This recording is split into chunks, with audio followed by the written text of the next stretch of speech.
Hi Fox, welcome to my contribution to our art project for February to draw some shoes.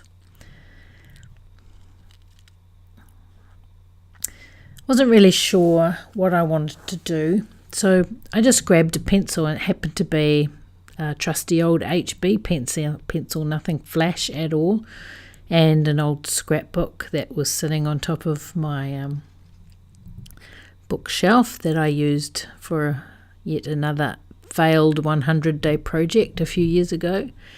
It's a moleskin watercolour sketchbook. So I just opened up at the first empty page and started to draw my trusty red sneakers. One of the reasons I chose shoes as an exercise for us to draw is I love drawing shoelaces.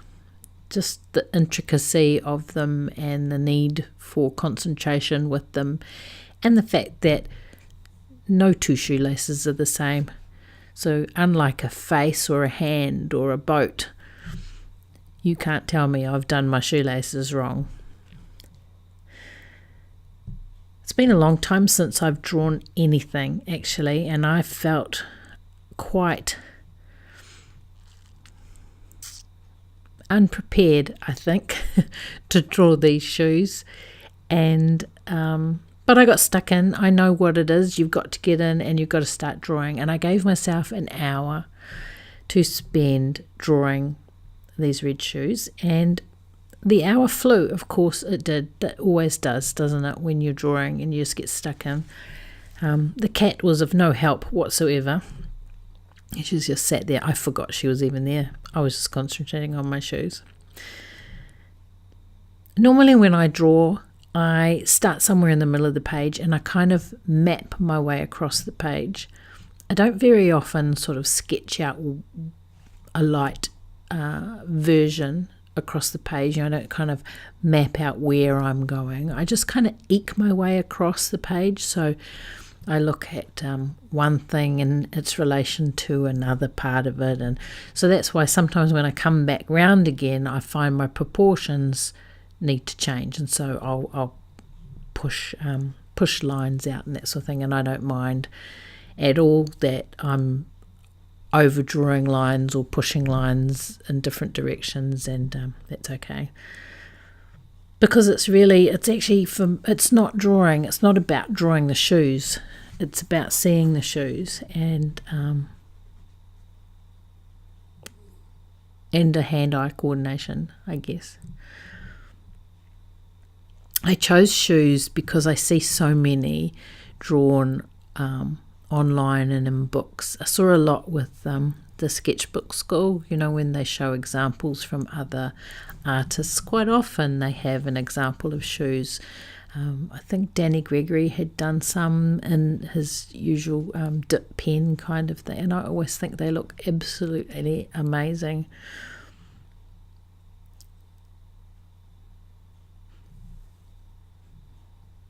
So I thought we could give it a go, and we've done a really great job of our shoes.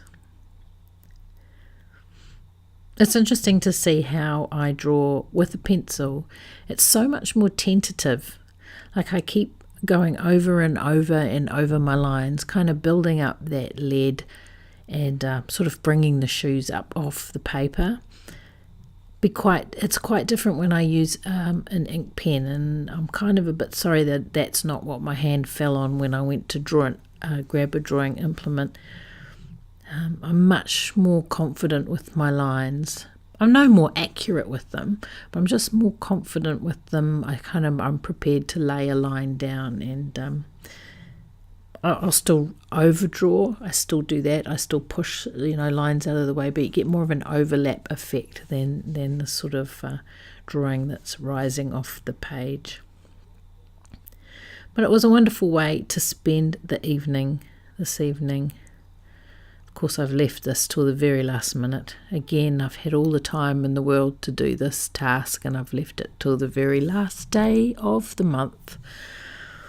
But February to me this month has just flown by.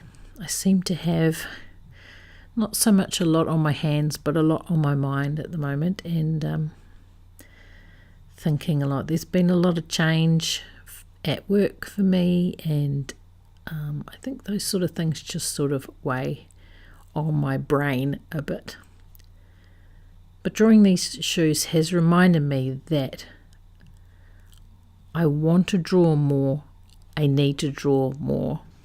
I get so much pleasure from it. I get so much escape from work with drawing. I learn so much about the way I draw. I keep my eye in, as they say, and these art projects are really helping, because I'm pretty sure that I wouldn't have been doing anything in the month of February for art-wise. I haven't been to an Urban Sketches meetup for quite a few months now. I always seem to have an excuse to not go. And so, not a lot of drawing being done on this front, so thank goodness for our project.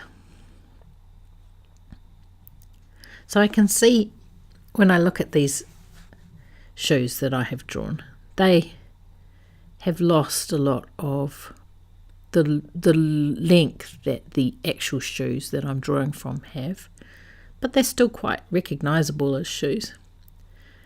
I think those laces would actually pull up if you tugged on the long string. I think they'd actually lace up. I think I've lost a bit of depth around the heel. I may have retrieved some of that if I splashed some paint around, but as I said before, I only gave myself an hour, and so my shoes will stand as they stand after an hour of work.